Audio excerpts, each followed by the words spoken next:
Cal, for your wonderful, inspiring piano playing today.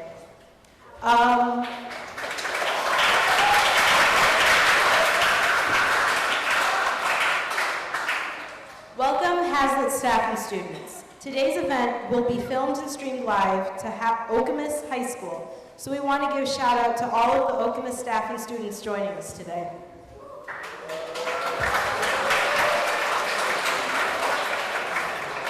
Thank you to Joe Dutcher and his amazing Vision 22 staff for helping us put on this production, and for Pat Hepfer for helping with all the stage and technical setup.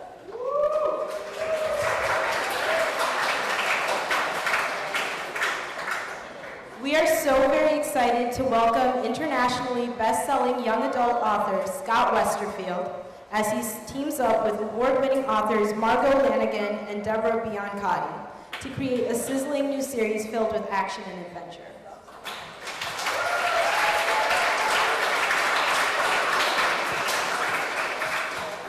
Westerfield is the author of 18 novels, including the blockbuster Ugly series and the steampunk Leviathan trilogy.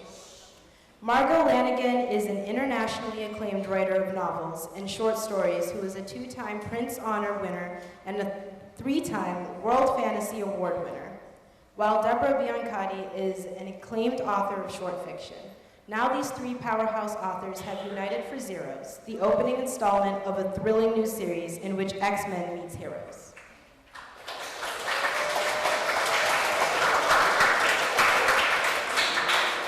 You can also join these amazing authors who will also be speaking tonight at the Eastwood Schuler's store at 7 p.m.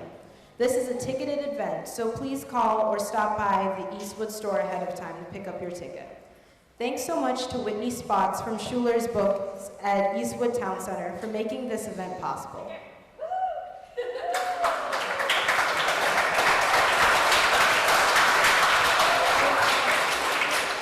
Now let's put our hands together and give a warm Hazlitt welcome to the New York Times bestselling authors Scott Westerfield, Margot Lanigan, and Deborah Biancotti.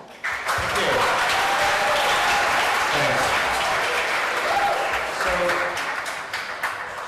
So just so I know who I'm talking to, how many of you have read any of my books? I've read, say, the Ugly series. Cool, thank you. Or Leviathan.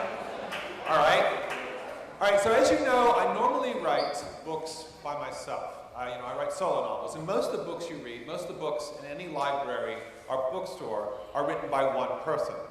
And when we imagine a writer making a book, we imagine some person alone in an office, banging their head on a keyboard, or just working alone.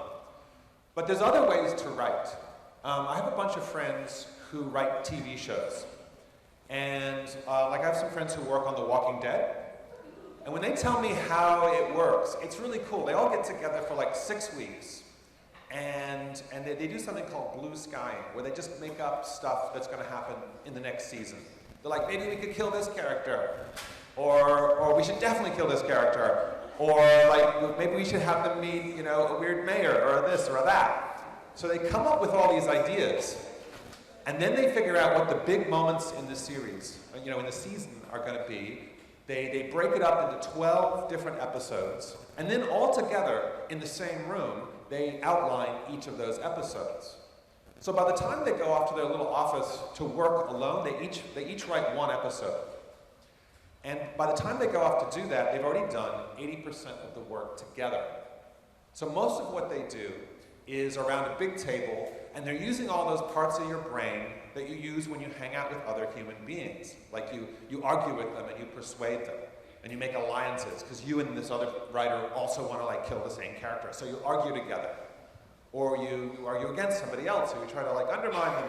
So there's lots of fighting and arguing and cool stories that my television writer friends would tell me about that process, which is between people.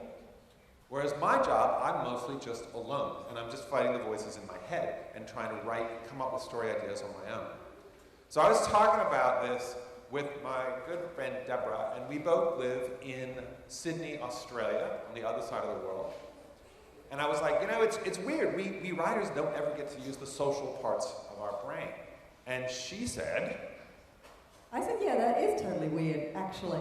And as it happens, I had just done a TV writing course with the Australian Film, Television and Radio School, and they brought out some American TV writers, including the guy that was showrunning for Walking Dead the year before that. And so part of this workshop was to create our own writers' rooms. So they broke us up into groups of 8, and there I was with 7 strangers in one day and one task, and that task was write the next episode of Homeland. So we didn't actually fight and argue as much as Scott seems to enjoy fighting and arguing. We just didn't have time. So we went, right, how do we write this episode? And we started throwing ideas at each other. Total strangers, barely knew each other's names. Here's an idea, here's an idea, here's an idea. We would grab those ideas and try to make them better, faster, stronger, more hilarious, more exciting, more dramatic. So at one point someone would say something like, Carrie should go up a set of stairs. And someone else would be like, no man, she should be shot up that set of stairs out of a cannon. And everyone's like, oh yeah! It was so much fun, it was really exciting and invigorating and energizing and inspiring and much more inspiring than my usual way of writing, which was to sit alone at a desk and kind of bang my head on the wall trying to work out what to do next. And so Scott said, we should start a writer's room, and instead of writing TV, let's write something we know. Let's write prose. And let's write a novel. But 2 of us together, I think Scott was scared that there wouldn't be enough fighting and arguing and alliances and all that stuff that he was talking about earlier. So we decided to turn to our good friend Margot. So they came to me and they said, why don't you come and write a novel for teens with us? We're going to use this writer's room model, and this book is going to be about superpowers. And I thought, really? Do they want me for this? I was okay with the teen novels thing because I've written several novels for teenage readers. The TV thing wasn't so sure of because I wasn't really brought up with TV. Didn't really watch TV regularly till I was about 15, 16. I'm never going to catch up with the TV I haven't watched. And superpowers, our family was more of a books family than a comic books family. Comic books were kind of frowned upon in our family, so I didn't really know anything very much about where this thing was going. But I kept this very quiet. I didn't tell them in case they decided to choose somebody else. So off we went. So what we did was they were from Australia, as you can tell by their cute accents, and so they're a little bit jet lagged. So I'm going to take over. So we started meeting once a week. We went to a pub, and we would meet for like 3 hours and just talk about superpowers and different kinds of interesting things that we wanted to do. There was one superpower that I've been wanting to do for a long time, which has to do with language. We came up with these 6 characters, and each one has a different superpower. And we decided to commission a comic book artist to draw them for us. And this guy's name is Ethan, but his friends call him Scam. And the reason why is that his superpower is the superpower of being able to lie really well. Like, he just opens his mouth, and the exact perfect words come out to get him what he wants. He doesn't have to know what he's about. He doesn't know what he's about to say. He doesn't have to know anything about the person that he's talking to, but the right words come out of his mouth. So if he wants to be friends with somebody and they're big fans of, I don't know, One Direction, then he'll be like, hey, what about the One Direction album last year? And we'll actually and we'll say just the right thing that they want to hear. And the reason why I wanted to do that is that, you know, I feel like it's a lot of times you can solve problems and you can fix things without, you know, just by saying the right thing at the right time. And then we came up with another character whose name is Flicker. This is her. As you can see, she has a cane and dark glasses, and that's because she's blind. But her power is that she can see through anybody else's eyes who's around her. So that's why she wears bright colors like that bright yellow dress. The reason is that when she's walking down the street, she's using everybody else's eyes to see where she is and to see where she should take her next step. So she can find herself by looking for like a bright yellow dress. So the cool thing about her power is this. If she's alone, she's blind. If there's a couple people in the room with her, then she can see through their eyes. So she can see like what they're reading on their phone, say, or if they're taking notes, she can read them. Or she can just use them to look at herself or everything else. But if she's in a room with like hundreds of people, like a huge crowd, then she's almost omniscient. She can see everything because she can sort of jump into different heads. She can find somebody really fast in a crowd. She can see what everybody's looking at on their phone. So the more people who are around her, the stronger her power gets. And once we came up with that, we were like, this is really cool. Let's do the other powers so they work the same way. So Deb, why don't you tell them about Anon? So Anon has a power which we're calling a kind of forgettability veil. If you step into an elevator and Anon is there, you can see the guy, you can have a conversation with him, but your attention will keep sliding off him. It's almost like you start to forget him. Someone else enters the elevator with you, and you really can't remember Anon. You're moving on to this other person, you're forgetting that Anon was there with you, but now and then you're like, oh, that's right, this guy is here as well. If a whole bunch of people crowd into the elevator, it's like Anon was never there. You've forgotten him, you've forgotten you had a conversation with him, you forgot that when you stepped in, he was there in the first place. So the cool thing about having a forgettability power is it lets you do sneaky stuff. So Anon tends to spy on people because they don't realise he's there. I mean, he can't help it if they forget him. But the crummy thing is that not only is he forgotten by people he wants to be forgotten by, but he's also forgotten by his friends. And he's forgotten by the girl he falls in love with. And he's forgotten by his family. And at one point when he was 12 years old, his mother forgot him in a hospital. And why don't you tell them about Mom?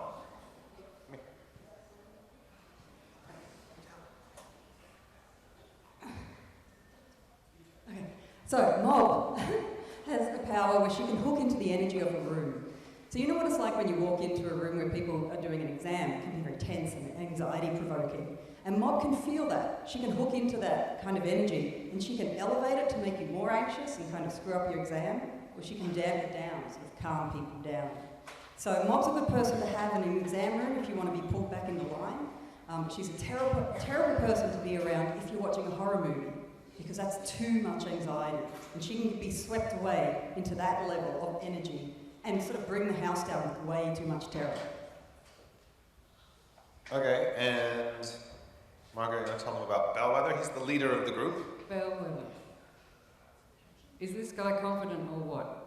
Bellwether's power is the power to lead. In any group of people, he can grab hold of the strands of attention between them, which he can actually see. He can grab hold of them and draw them towards himself. He has the power to make people want to do what he wants to do.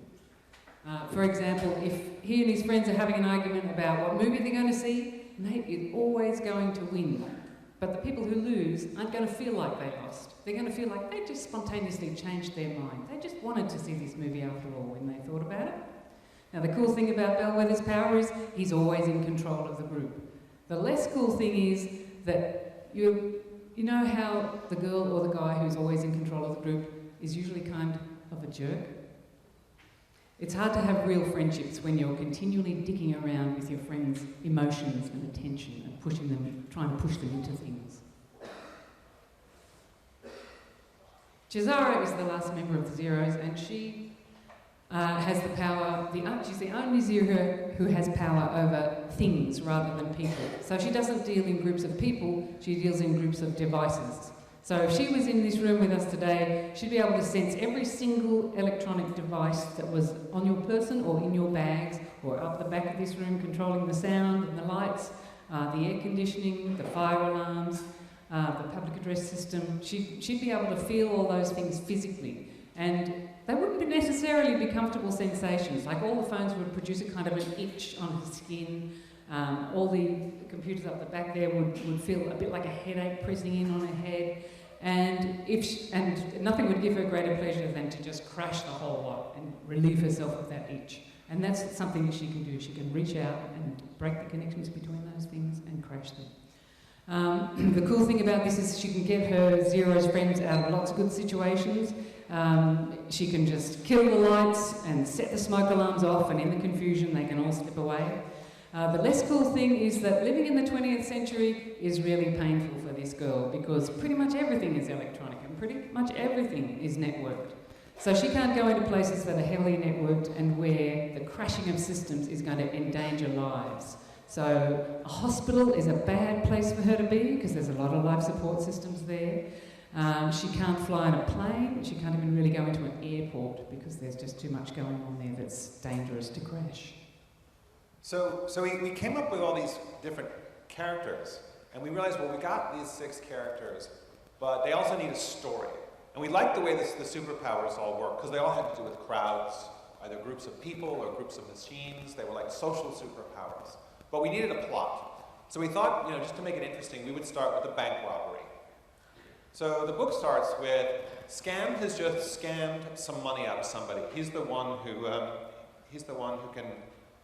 sort of has the power of being able to lie. So he basically has just gotten $10,000 from somebody. So he's got this duffel bag full of $10,000, and he's waiting in line in the bank to deposit it and put it into a safe deposit box. So he's kind of charming the girl in front of him in line, and he's waiting, and all of a sudden, these 3 bank robbers come in. And they're wearing masks, and they come in with shotguns, and they blow a hole in the ceiling, and they're like, everybody on the ground. So everybody hits the ground, and the robbers go, and they try to get the money from the vault, but the vault sort of automatically closes on them. So now they're frustrated, and they're walking around and saying to the customers, give me your watch, give me your watch, give me that necklace. Hey kid, what's in the duffel bag? So Scam now, he has $10,000 in this duffel bag, and he doesn't want to give it up. So he looks up at the guy and just says to the voice in his head, all right, say anything that will make him stop thinking about the duffel bag. So he opens his mouth, and the voice says, I don't know, Jerry, what do you think's in the duffel bag? And Jerry's wearing a mask, and he's like, hey, wait a minute, kid. How do you know my name? How do you know my name? And Ethan's like, oh, God. But then he realizes, okay, I'll just keep using the voice. And the voice says, that's a good question, Jerry. How does this little pipsqueak on the floor of the Cambria National Bank know your name? Maybe you should ask your friend Nick over there. You know your friend Nick who kept saying, hey, let's rob a bank, Jerry.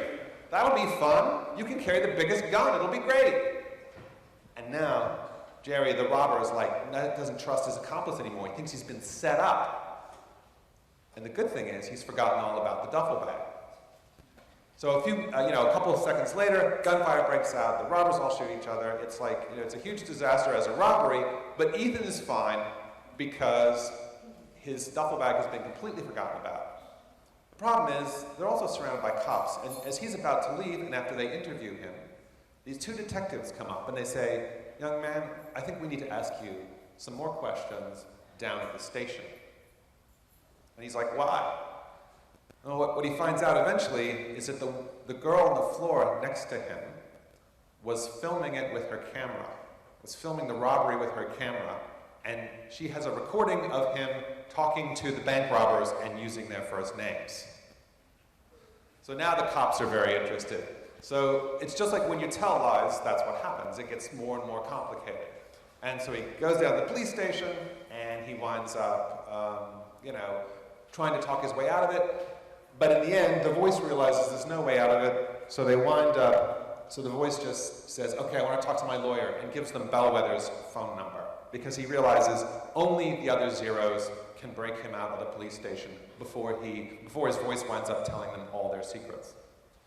So that's how it started. And we were, like I said, we were meeting once a week, talking about it.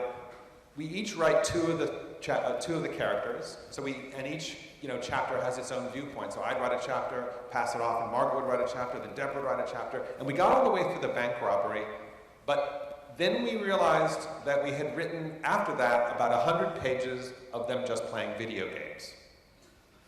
Because we didn't have an outline. So what did we do then, Deb? We really liked the beginning, but we didn't like the video games. Even we were bored. So what we decided to do was to go back to basics and create a real writer's room. So the 3 of us went away for about 3 or 4 days. We borrowed somebody's beach house, and from breakfast until dinner, all we did was talk about this story and all the cool stuff we could put into this story and what order that cool stuff should happen. And what these characters would do, characters with these kind of powers, what hijinks would they get up to, what problems would they create, and what solutions could they possibly work out. So after 3 days, we had a full plan for a novel. We had all the events and all the chapters, and the order of the characters speaking all worked out. And so we went home and wrote our individual chapters. But we still weren't alone. We still had, of course, we were still interconnected. And we could, if we came to a place where the plot failed us, we found a hole in the plot, we didn't know where to go. We didn't know why we'd decided what we'd decided in the plot. We could always send an email around saying, what's going on here? And the other two could chime in and help us with that. We had different ways of proceeding with our individual chapters. Deb likes to do her chapters dealing with one character all at once from beginning to end, and then go back and do the other characters' chapters all the way through, so she can keep track of the way that character changes and develops over the course of the story. I like to go chronologically, jumping from one character to the next as appropriate. And Scott comes along, he's the clean-up crew at the end. He comes along, he reads what we've done, he sees what changes we've made to the plot, because we never leave things well alone. And he adds his chapters to compensate for those adjustments and to glue the whole thing together. So I mean, it's really interesting though. In the end, it was actually more fun to write with other people than it is writing alone, because I knew that, you know, I could do stuff that was more ambitious. I could be a little bit braver, because if I got stuck or if I ran into a problem, I knew I had two other people to help me out of it, to solve the problem. And in a way, it was kind of interesting. We realized at the end that we had made up all these people, we made up these characters with social superpowers. All of their superpowers are about persuading people and, you know, and making people do what you want, or arguing with people. So it's sort of like that's what we were trying to do ourselves with each other. We were interacting, we were writing a novel using, you know, the social parts of our brain. We wound up creating these superpowers that are like crowd-based superpowers. And what's cool about all these powers is they're a little bit like, they're kind of like Twitter. Like if you're alone on Twitter, that's not even a thing. It doesn't make any sense. Like when Flickr's alone, she's blind. But when a couple more people get on and start following you, let's say you have like 100 friends, that means you can sort of interact while you're watching some boring show like the Oscars, and it becomes funny because you have other people snarking with you on it. And if you have 1 million people on Twitter with a common goal, then you can like overthrow the Libyan government or the Egyptian government. So like, you know, and just like when Flickr's in a room with lots of people, she can sort of see anything. So all of these powers are sort of crowd-based powers. And that's kind of cool because basically human beings, like that's our superpower. You know, we can't fly on our own, but when we collaborate, when we work together, we can build airports and airplanes and, you know, do air traffic control, and suddenly flying is really easy. So collaboration is our superpower. It's the thing we're good at, and that's why we have the internet and, you know, the air system and traffic control and language and art and everything cool. So that's sort of how we wrote the book, and we finished it and we published it, and that's the story of our collaboration. So do you guys have any questions like about how we worked together, or about how we wrote it, or nerdy questions about the superpowers and how they work? Yes. Does Flickr know whose eyes she's seeing through? She can sort of feel all the people sort of in the room as a kind of presences, so she knows where there are places to see from. So she can sort of drop into their heads. But she doesn't like know inherently anything that they know, so she wouldn't know someone's name. If she's looked through their eyes before, she might recognize the way it looks. Like, you know, like if somebody's shifty-eyed, she'd say, oh, that must be Scam, because he moves his eyes a lot. So she might recognize them, but she doesn't like, you know, and she knows like sort of where in the room they are, but she doesn't know anything about them. More questions? Yeah. So I assume that when Shifty is looking through, starting my memory, like when Flickr's looking through other people's eyes, she can't control where they're looking. She's just sitting where they're looking. Right. Yeah. She doesn't control where they're looking. She doesn't take over. She's just sort of riding along. Yes.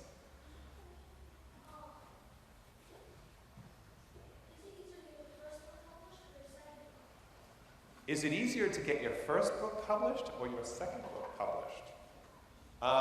Probably, it depends on how your first book does. What do you think? I don't know. It depends on your book.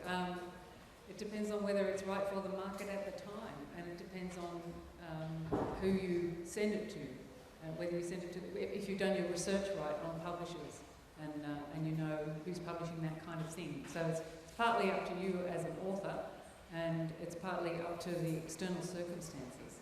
So, but yeah, it probably feels harder to get your first book published because you don't know how it works. You know, that's the hard part. But and then it's quite hard to get your second book published if your first book has done really poorly. Yeah, you can always change your name. Yeah, you guys, yeah.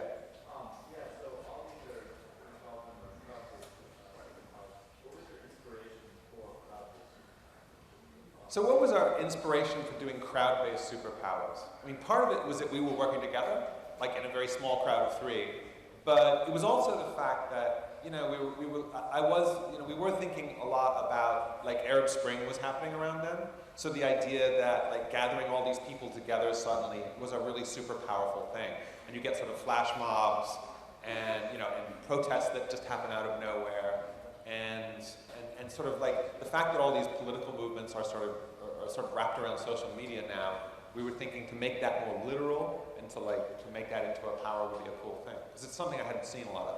I mean, you get superheroes who have mind control and maybe who can control a bunch of people, but this isn't really controlling, this is more like influencing and sort of the stuff you do with social media. So the bad news is, this is the point where the middle graders have to leave.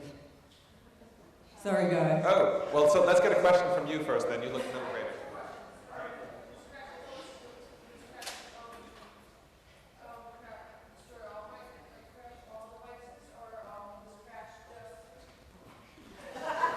She just crashed your chair, man. She's got the choice. She tends to crash them all if the pressure is too much and she just caves. Everything goes around her. But she's developing her powers and she's getting better at just reaching out and crashing one single thing if she needs to. Hey kids, Okay. I think we might. middle schoolers, you have to leave to catch your buses, that's totally cool, but you can try and leave quietly because we're still going to continue the Q&A for the high schoolers, that'd be awesome. Thank you, guys. Thank you, middle schoolers.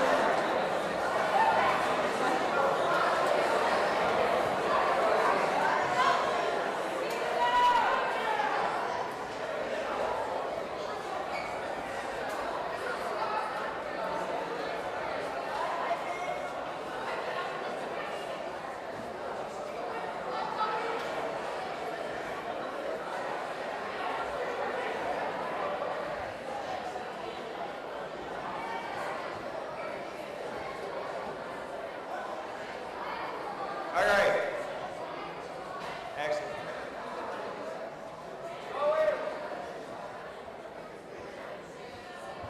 Okay, you had one more question, sir, and then I'm going to go back here. Yes.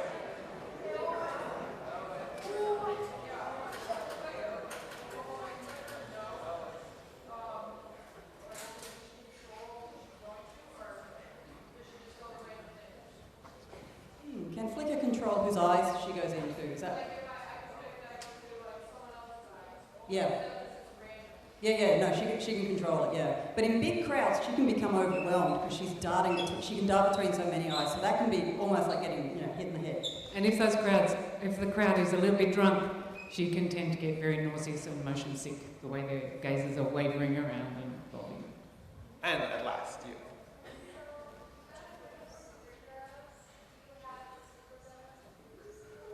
Cool question. So we have a group of superheroes. Do we have like a super villain? In book 1, there are bad guys, and basically there are just people who the Zeros have managed to make angry, like the people who Scam stole money from. The police aren't terribly happy when they rescue him from the police station because they tend to do a bit of damage, and I think there's just more. Oh yeah, there's the people who were behind the bank robbery, who bankrolled the bank robbery, and they're angry. And the cops. So there's a sort of general set of random people who are all angry at Ethan and sort of at Scam. And so they're the bad guys in the first book, in effect. By the second book, though, we sort of are expanding the world and finding out that there's more people with superpowers, and so we do have some superpowered bad guys. Spoiler alert, 5 minutes ago. Yes?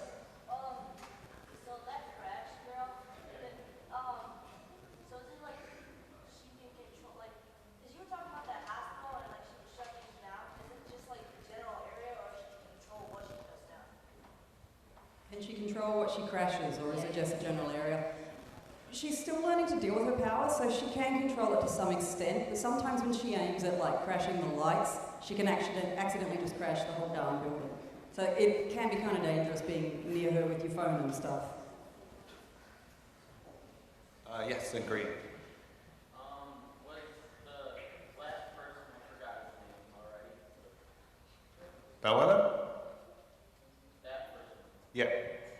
What? Is he evil? Do you say that because he's wearing a vest, or...?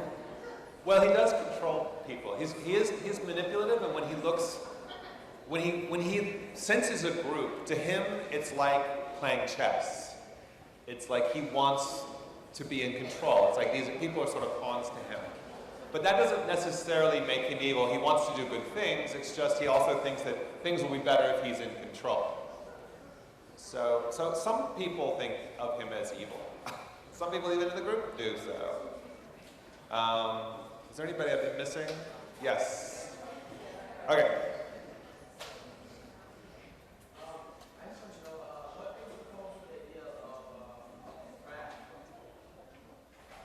What made us come up with Crash? Yeah, why do we come up with Crash? Because her power is a little bit different than the rest of theirs.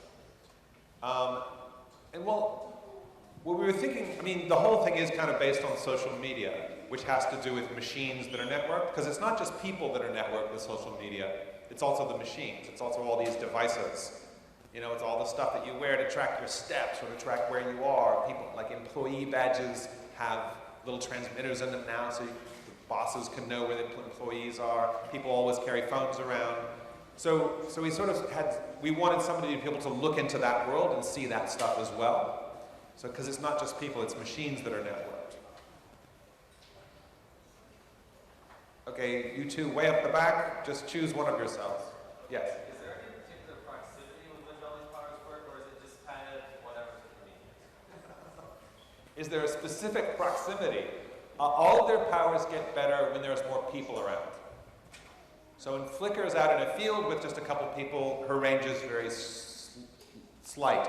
But in the middle of a city, her range sort of goes farther and farther. So people are like repeater towers.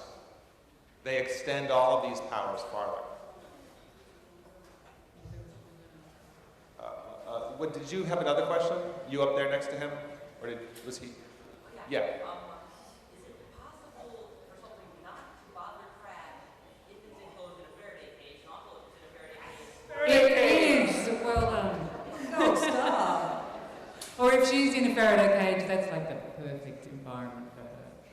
So for those of you who don't know, a Faraday cage is like a metal grid that sort of shuts off signals.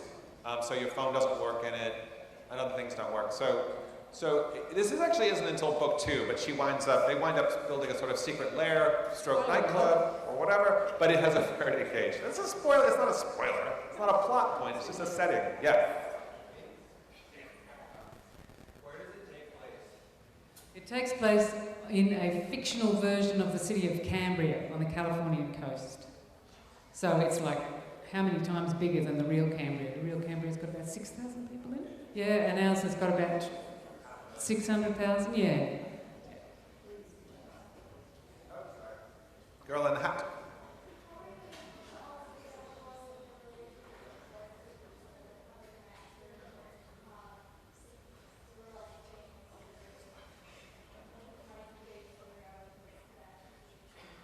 Well, that's the kind of stuff that we discussed right at the beginning. Oh, sorry, the question was, how did we all agree on the kinds of relationships that were going to exist between them, how they met each other, the families that they came from as well?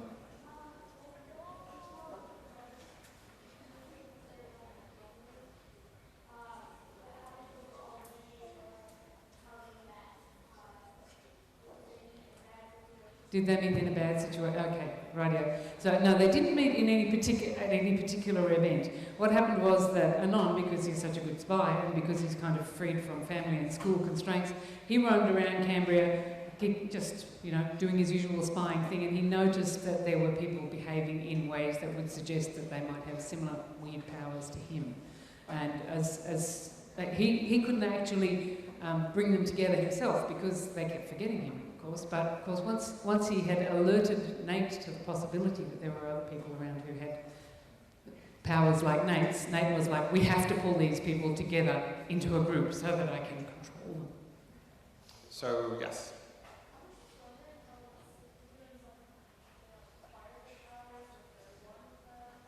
Right. How did they get their powers? So we haven't really explored that in the first book, and it's one of the things that we decided at the beginning not to decide ourselves yet, but to write actually and see how the powers worked, and to see where the story went, and to come up with an origin that made sense. And we're starting to figure it out too. And it definitely does have something to do with the sort of the existence of the internet and social media, and the fact that people are themselves naturally networked these days. So it's coming out of all that. It's coming out of the same thing as the powers were inspired by. Yes.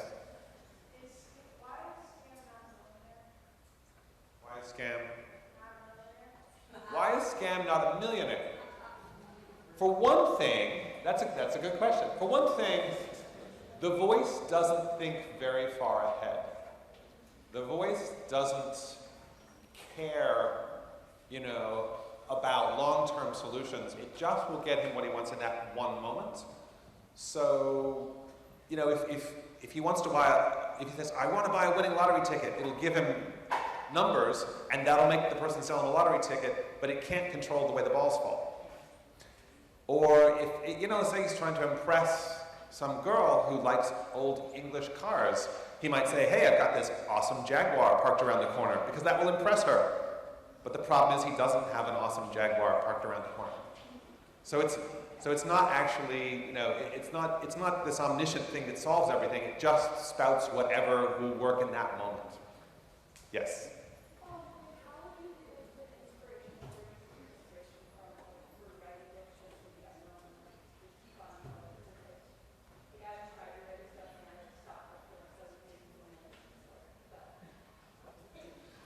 Right. So that's a general question about writing, which is how do you keep going? Like, how do you write a 500-page book? Because a lot of times when young writers are working, there's this thing where you write for a while, and you get like 20 pages or whatever, and then you sort of run out of steam. And what I always say to people is that novels have to be really complicated. Like, stories have to be complicated. Like, you just, think about all the stuff that, just because we brought up Walking Dead a couple times, think about the stuff that makes zombie movies work.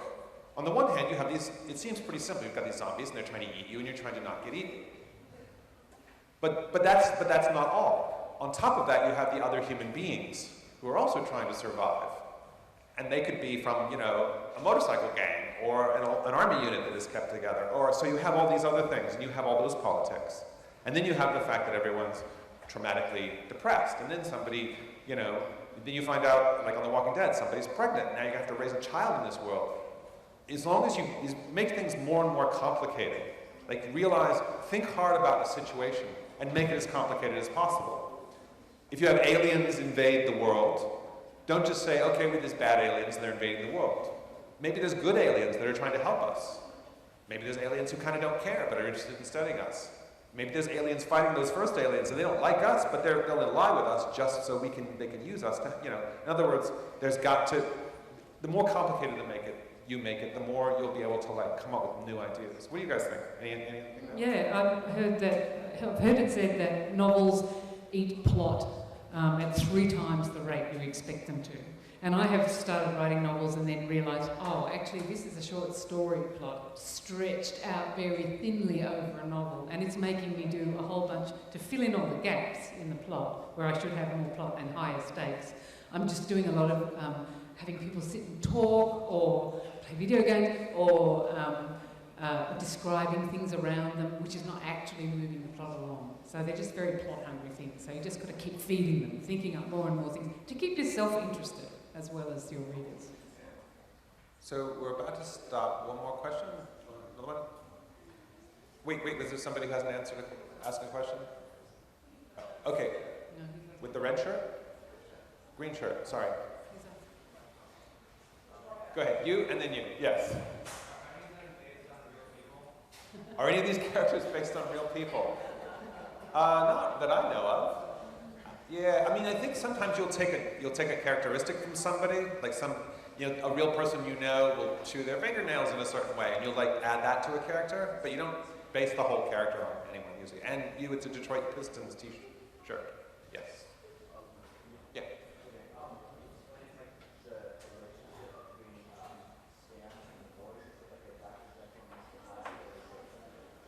Right. So Scam and his voice, are they like Dr. Jekyll and Mr. Hyde?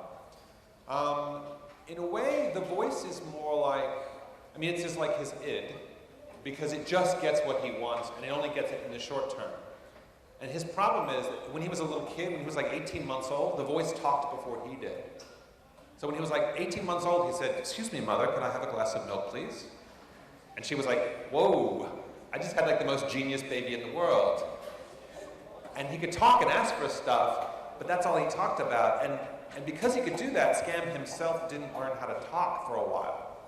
Because he learned to talk by listening to the voice. So when he talks himself, he's not very sure about it, and he's not very steady, and he's kind of not very bright, because he's always had this thing talking for him. So it is kind of like this weird, like having a genie, but that makes you kind of lazy yourself.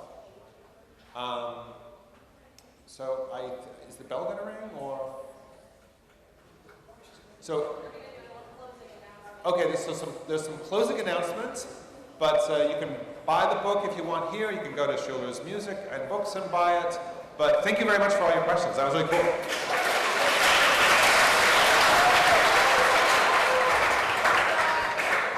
And if any of you guys want to stay after and ask any additional questions, you are welcome to do